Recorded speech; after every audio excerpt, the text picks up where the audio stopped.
जी, धन्यवाद आप सभी का। पिंक सिटी ग्रुप का धन्यवाद। नमस्कार दोस्तों, शराबी सोमेश। ईश्वर की कृपा है, फेलोशिप का साथ है, आज भी शराब के जहरीले जानलेवा गुट से दूर हूँ। और ये एक एक दिन की दूरी मुझे हर रोज एक नया आध्यात्मिक अनुभव की तरफ लेके जा रही है, जो कि बहुत जरूरी है मेरे जैसे शराबी को आध्यात्मिक जीवन में अपने आप को बनाए रखना।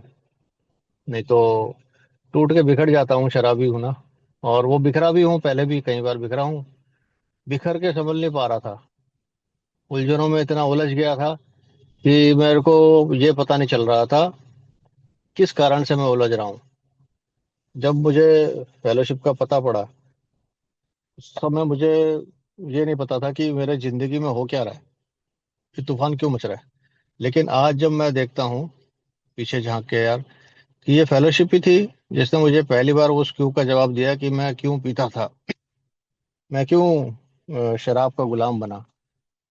पहले तो मुझे शुरू में जब बताते थे मेंबर्स कि शराब का गुलाम हो, गुलामी हो गए, तो मुझे समझ में नहीं आता था क्यों बोल रहे हैं यार, ऐसा थोड़ी होता है कोई।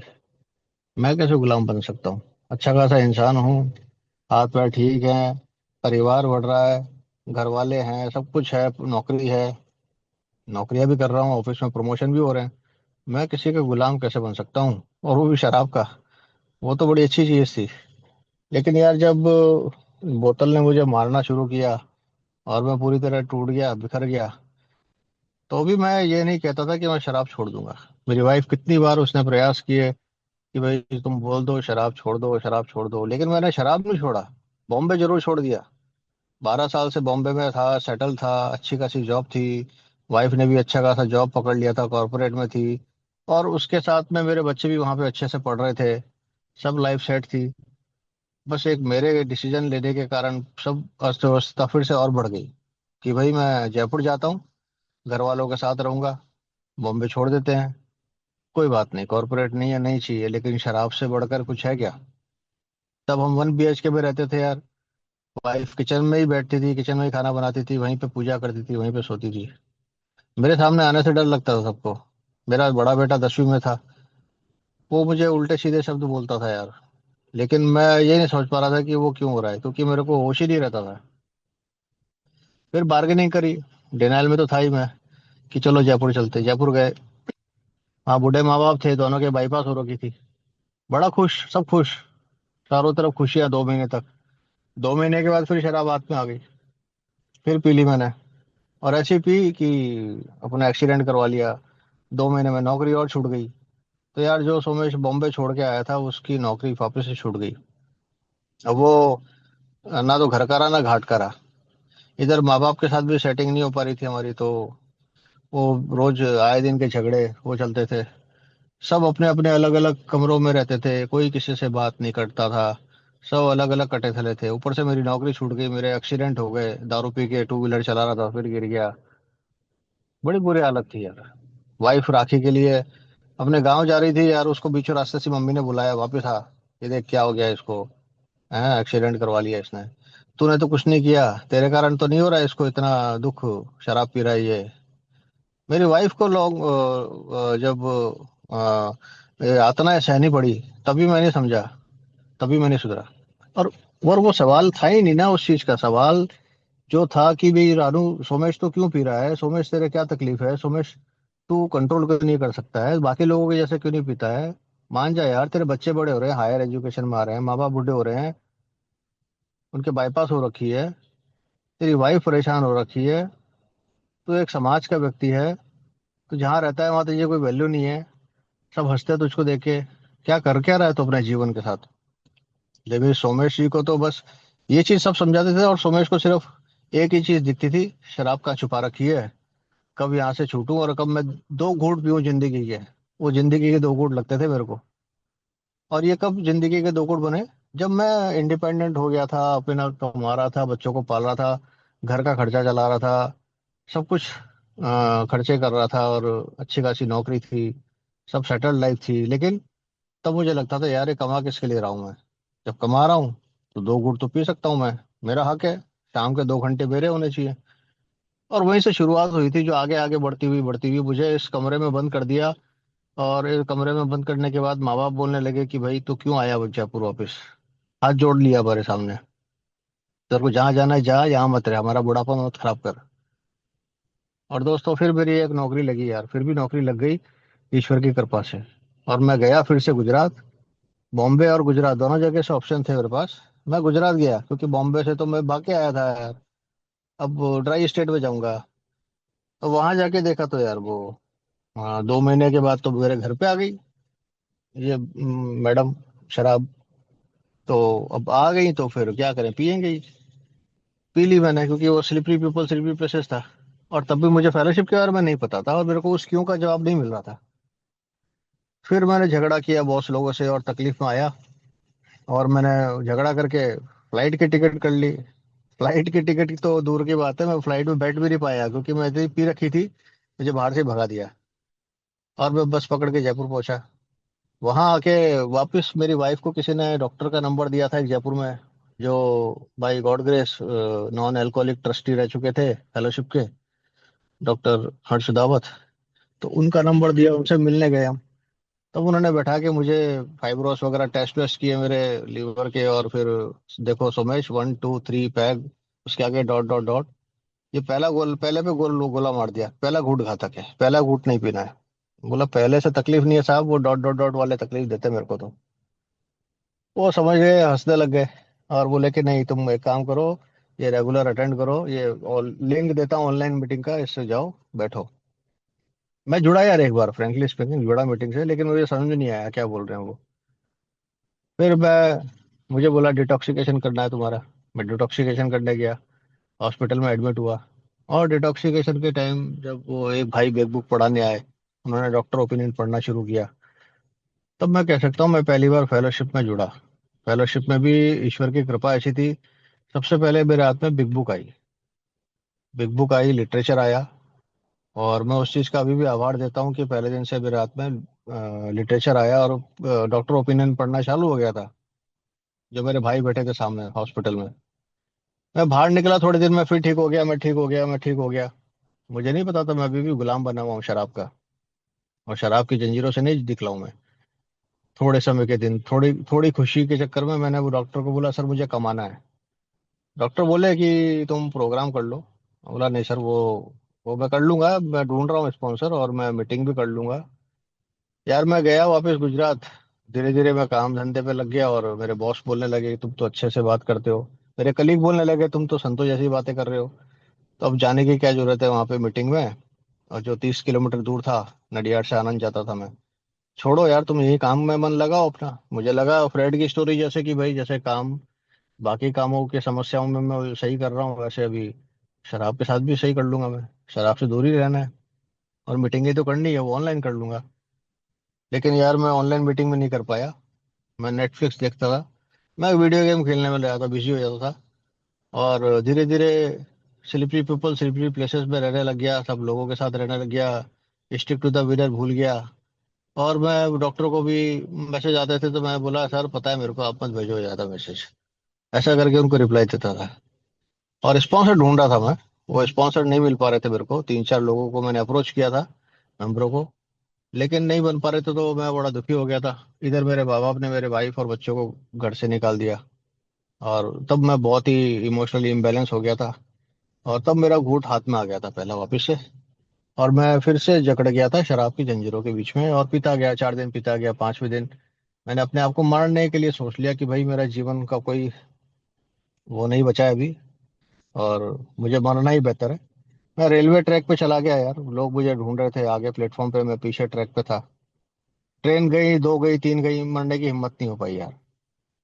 पता नहीं था ना कैसे मरते हैं ऐसे, कैसे ट्रैक पे आते हैं, वो सब चीजें मतलब सोचने में ही अजीब सा लगता है। और वो मैं करने की स्थिति में आ गया था। तो एक्शन मेरे जिंदगी में पहले भी थे, लेकिन सारे नकारात्मक रूप के एक्शंस थे। एक भी एक्शन पॉजिटिव नहीं था। फिर मेरे को पकड़ के लेके गए, राजस्थान छोड़ा यार। वहां पे वापस से मैं अकेला गया इस बार डॉक्टर के पास, डॉक्टर साहब मुझे डिटॉक्सिकेशन करो, डॉक्टर साहब मुझे सही होना है। इस बार पहली बार मेरी इच्छा थी, जिसे मैं कहता हूँ कि 100% मैंने पहला कदम लिया। फिर वो भाई आए हॉस्पिटल में, उन्होंने फिर किताब पढ़ी, लिटरेचर पढ़ा, और इस बार मेरी आंखों में आंसू थे। इस बार मैं मैं अपने आप को इतना गिल्ट में महसूस कर पा रहा था जो पहले कभी नहीं किया था। तब पहली बार मैंने 100% स्टेप लिया दोस्तों। और वो 100% स्टेप लेने का मेरा फायदा ये हुआ कि मैं मीटिंग में जाता था, मैं बाहर फिजिकल में मेरे को डॉक्टर साहब जाने देते थे, मैं जाता था। और वहां पे जाके फिजिकल मीटिंग में जब लोगों की बातें सुनता था, उनको देखता था, यार ये तो मेरे जैसे ही गिरे हुए थे, यार ये तो मेरे से ज्यादा इसका रॉक बॉटम हिट हुआ था। अरे ये भाई तो, इसको तो चद्दर में उठा के लेके जा रहे थे, बोल रहे थे ये। आज देखो यार, टिप टॉप लगता है यार, किसी एंगल से शराबी नहीं लगता।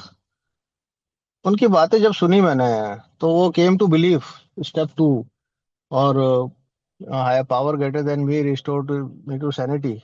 वो इच्छा जागी मेरी भी कि हाँ यार, मेरे को भी सैनिटी वापस लानी है। वो पता नहीं था क्या होती है सैनिटी, रिस्टोर कैसे होगी, कुछ नहीं पता था। बस ये उनके जैसा बनना था। ये देखो ना, कितने खुश हैं यार ये लोग, कैसे हवा में उड़ते हुए पंछी जैसे आजाद हैं, ये फ्री हैं, ये अपने अपने नशे से मुक्त हो गई है। और मेरी हालत इस आदमी जैसी थी जो अभी भी वो शराब से बाहर नहीं निकल पा रहा था। लेकिन एक चीज मुझे जरूर पता लगी यहाँ पे आके, कि ये काम करता है। वो पहले दिन से मुझे, मैंने मान लिया था दोस्तों। मैं यहाँ पे आता रहा, मैं आपकी शेयरिंग सुनता रहा, मैं बैठा, सुना, सुन के माना, मान के उसको अप्लाई नहीं किया ना, जब तक मैं फंसा रहा। अब जब मेरी बोतल ने, मेरी शराब ने मुझे जब 100% पहला स्टेप करवा दिया, तब जाके मैंने आगे बढ़ा। और ऑटोमेटिक मेरा दूसरा तीसरा उसी समय हो रहा था जब मैंने पहला कदम पूरा किया। तो 100% का मतलब कैसे पता करूँ मैं 100%? जब मेरे इरादे इच्छुकता हो कि हाँ मुझे काम करना है, और जो मैंने एडमिट किया है उसको एक्सेप्टेंस में लाऊं, एक्शन में लाऊं, कि जब जेब में रोकड़ा हो, सामने ठेका हो, नहीं पीनी है सोमेश, मेंबर को कॉल करना है, वो पता लगता है कि हाँ 100% है। नहीं तो फिर 100% तो फिर सारा वापस दिखा देगी मुझे, और नीचे गिरा गिरा देगी रॉक बॉटम में। तो यार वो पहला समय था जब मैं 7 तारीख के बाद यहाँ पे आया जयपुर, और मेंबरों से मिला। और उस समय मैं वापस से डॉक्टर से निकल के, हॉस्पिटल से निकल के जब वापस घर जा रहा था, मैं यार ओला करके घर जा रहा था, मुझे लेने कोई नहीं आया था हॉस्पिटल से। कौन आएगा यार मेरे जैसे, सब अपने अपने परेशान थे। माँ बाप बात ही नहीं करते थे, वाइफ बच्चे पागल हो रखे थे, नए घर में सामान आधा खुला था आधा नहीं खुला था। मैं ओला करके घर जा रहा था, घर का एड्रेस भी नहीं पता था मुझे तो, कहाँ रहते हैं किराए पे, कुछ नहीं पता था। तब मुझे और भी बुरी तरह अपने आप में डिप्रेशन आ गया कि ये तो क्या कर दिया मैंने अपने साथ।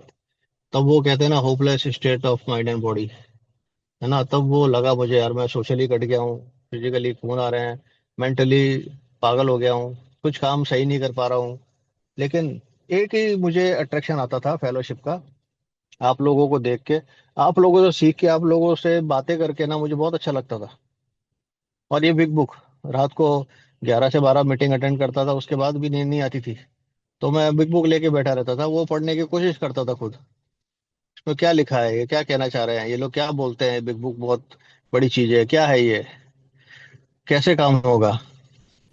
तो जब मैं क्यों से निकला बाहर, ये क्यों पीता हूँ, उस क्यों का जवाब मिल गया ना, तब उस कैसे पे आया मैं। और वो गॉड ऑफ माई अंडरस्टैंडिंग जैसे बोलते हैं कि अपने समझ का ईश्वर, उसे चुनो, तीसरा कदम जो लेते हैं। वो यार वो मैं देखो, एक तो होता है लिटरेचर पढ़ के करना, एक होता है मेम्बरों की सुन के करना, एक होता है खुद करना। खुद को ही करना पड़ता है ये, क्योंकि जब तक मैं अंदर से मैं एडमिट नहीं करूंगा ना, तब तक मैं अपने एक्शंस में चीजों को सही रूप में नहीं ले पाऊंगा।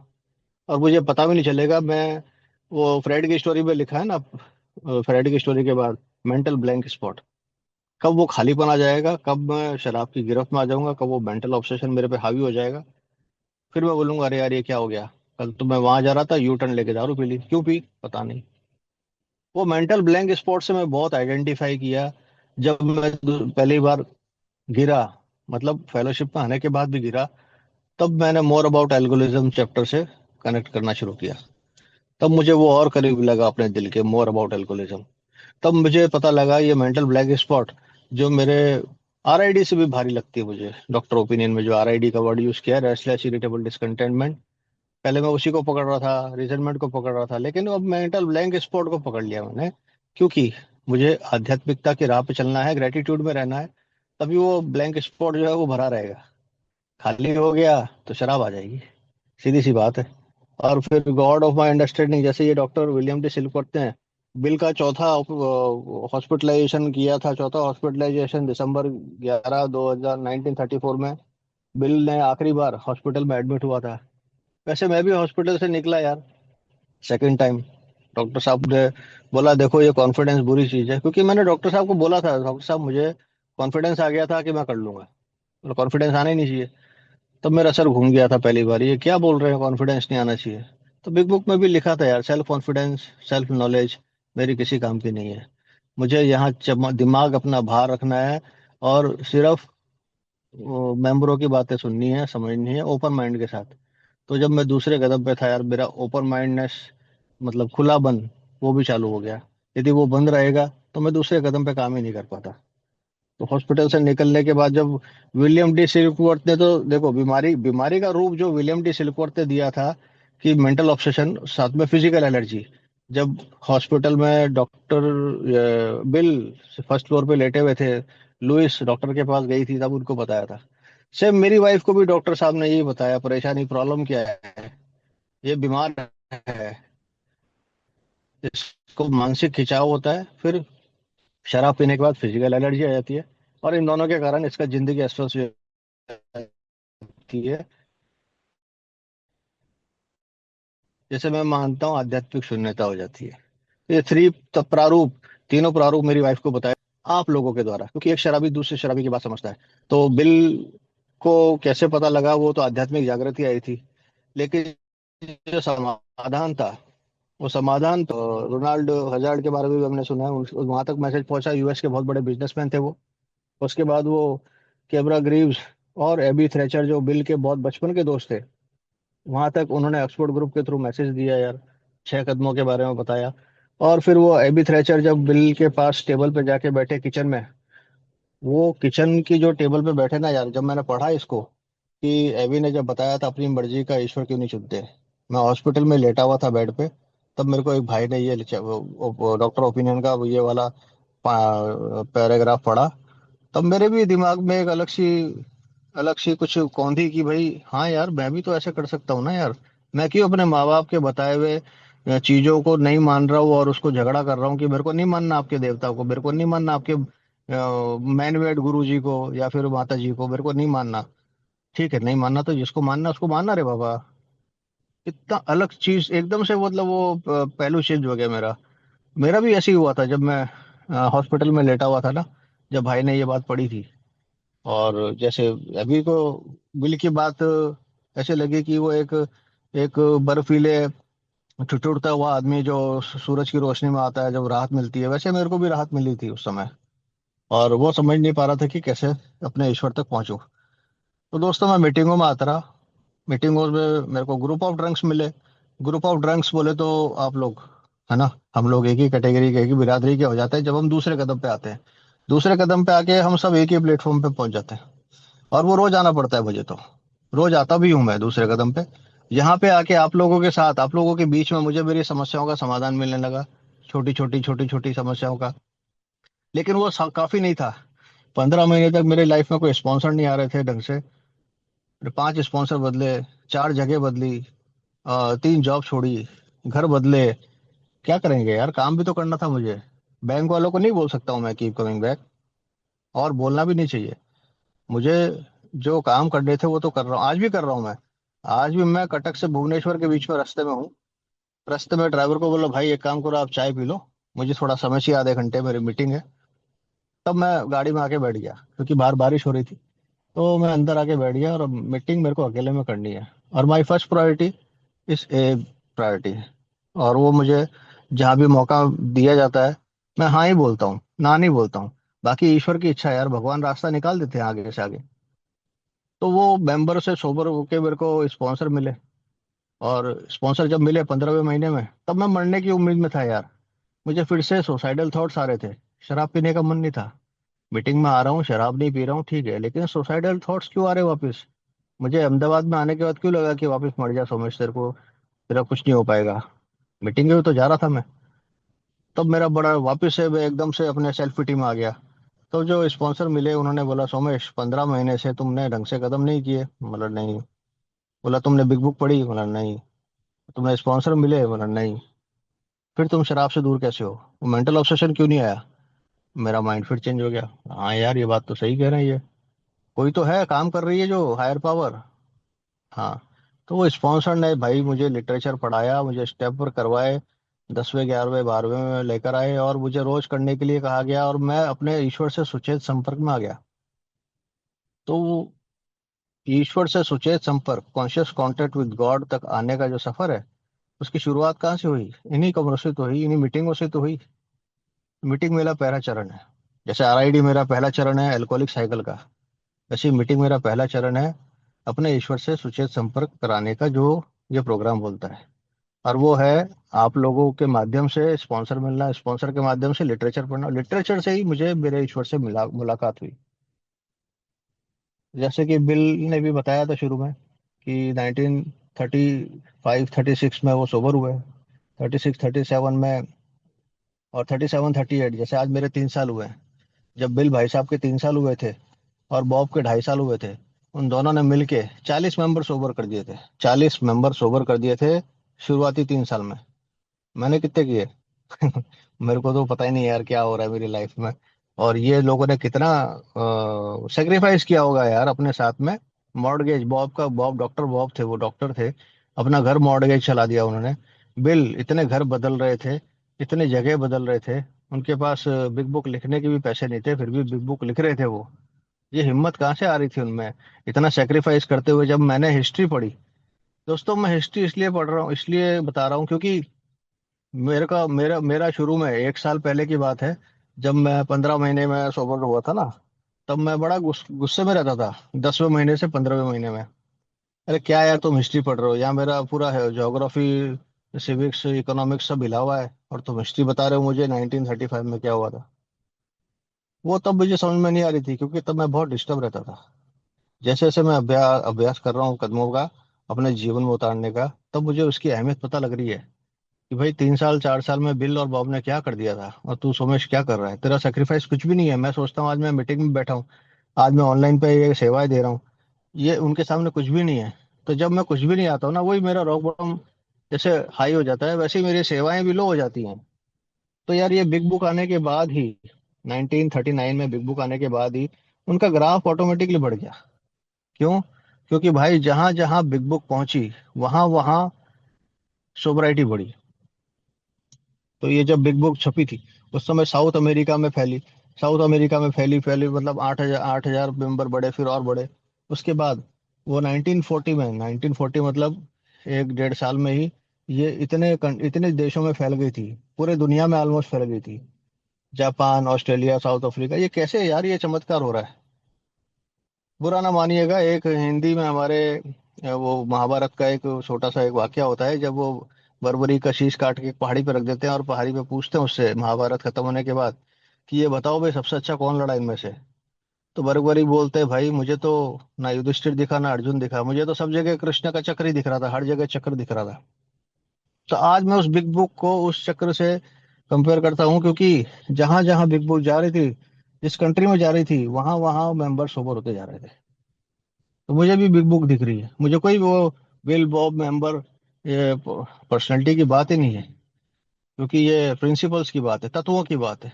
और तत्व कभी भी रिलैप्स नहीं हो सकते, मेंबर जरूर रिलैप्स हो सकते हैं। तो मुझे तत्वों को ध्यान में रखना है, मैं तत्वों को ध्यान में रखने की कोशिश करता हूँ आज के दिन। किस मेंबर से क्या मिल जाए मुझे मुझे नहीं पता, ईश्वर कहाँ से किसके थ्रू भिजवाएगा मैसेज। मैं हमेशा तैयार रहता हूँ, हमेशा सतर्क रहता हूँ कि मुझे जो अच्छा लगे वो ले लेना है, बाकी वहीं छोड़ देना है। क्योंकि मुझे अपनी यूनिटी और सर्विस बढ़ानी है दोस्तों। और ये जो ट्रायंगल दिया है ना, या वैसे तो हमारे कोई अल्कोहलिक्स एनोनिमस में मान्यता नहीं रही इसकी, लेकिन इससे मैं बहुत कनेक्ट करता हूँ, क्योंकि मेरा रिकवरी और मेरी यूनिटी, इन दोनों का जो बेस है ना, वो ओ से स्टार्ट हो रहा है। वो जो पॉइंट है ओ, वहीं से मैंने पहला कदम चालू किया, वहीं से मेरा पहला ट्रेडिशन चालू हुआ। पहला ट्रेडिशन को मैं आज के दिन सबसे सबसे ऊपर लेवल पे रखता हूँ। क्यों? क्योंकि वही तो बेस है मेरा। मैं किसी न्यू मेंबर से अभी 3 साल सोब्राइटी में बोलूँ भैया कीप कमिंग बैक, कहाँ आना है? ग्रुप में आना है ना, ग्रुप में ही तो होंगी मीटिंग। नहीं तो मैं उसको कहाँ बुलाऊंगा यार, मैं क्या बोलूंगा आ जाओ कॉफी में, कैफे में बैठते हैं अपन। सीसीटीवी में बैठेंगे नहीं भाई, मेरे को मीटिंगों में लाना है। और मीटिंगों में जब तक यूनिटी नहीं रहेगी, तब तक मैं नहीं बुला सकता उस नए शराबी को। और वहां पे पुराने शराबी भी होंगे, जिनके मुंह से शराब की बदबू तो नहीं आएगी, लेकिन शराबियत की बदबू आएगी। मुझे उनसे भी बात करनी है, उनको भी साथ में लेके चलना है। हर इंसान, हर मेंबर, सब बीमार है यहाँ पे। मुझे वो सोच के चलना है, मैं वही सोच के चलता हूँ आज के दिन। अब मेरे चेयर करते समय फिजिकल मीटिंग में या ऑनलाइन मीटिंग में, चाहे 2 लोग हो चाहे 5 लोग हो, मुझे फर्क नहीं पड़ता। मैं बहुत ही सहज सहज भाव से अपना काम करता हूँ, क्योंकि सबसे पहले मुझे पता लगा है कि मुझे खुद को सोबर रखना है, और फिर यूनिटी में रहना है। लाइफ बोर्ड बना के चलना है, टाइटैनिक जहाज नहीं बनाना मुझे। लाइफ बोर्ड बहुत ही इंपॉर्टेंट होती है, क्योंकि लाइफ और डेथ का सवाल है, किसी भी इंसान का, किसी भी मेरे जैसे मेंबर का। तो ये छोटी छोटी चीजें हैं जो आज मैं अपने जीवन में अप्लाई करने की कोशिश कर रहा हूँ, लागू करने का प्रयास कर रहा हूँ। और इसमें साथ दे रही है मेरी वाइफ, जो एल एन मेंबर है, और वो भी अभी लिटरेचर रीडिंग कर रही है अपने मेंबरों के साथ। और हम दोनों ने, यार एक छोटी सी बात बता के क्लोज करूंगा, हम दोनों ने भी भौतिकता और आध्यात्मिकता में फर्क को ऐसे महसूस किया कि मैंने ऑफिस से 4 दिन की छुट्टी ले ली छुट्टी। और उसके बाद मैं गया, पंजाब गया, मैं दिल्ली गया, वहाँ पे मेंबरों से मिला। मेरी वाइफ ने एल एन मीटिंग अटेंड करी, मैंने ये मीटिंग अटेंड करी। और हम कहीं घूमने नहीं गए, सिर्फ ए यात्रा पे निकले थे, ए मेंबरों से मिलने गए थे, एल एन मेंबरों से मिलने गए थे। और वहां जाके हमने मीटिंग अटेंड करी, गले मिले, खाना खाया, साथ में रहे। और 4 दिन बाद वापस अहमदाबाद आ गया। 5वें दिन में फिर भुवनेश्वर निकल गया। तो अभी हमको वो महसूस हो रहा है जो पहले कभी नहीं हुआ। ये 3 साल हमारे जिंदगी के, पहले कितने भी अच्छे दिन रहे हों, उससे सबसे सबसे अच्छे, सबसे अद्भुत दिन आज की तारीख में ये है। और ये सिर्फ और सिर्फ आभार है फेलोशिप का, जिसने मुझे ये दिन दिखाए, और मेरे ईश्वर, जिससे मुझे आपने मिलाया। थैंक यू स्मृति जी, धन्यवाद आपका, मुझे बोलने का मौका दिया। धन्यवाद।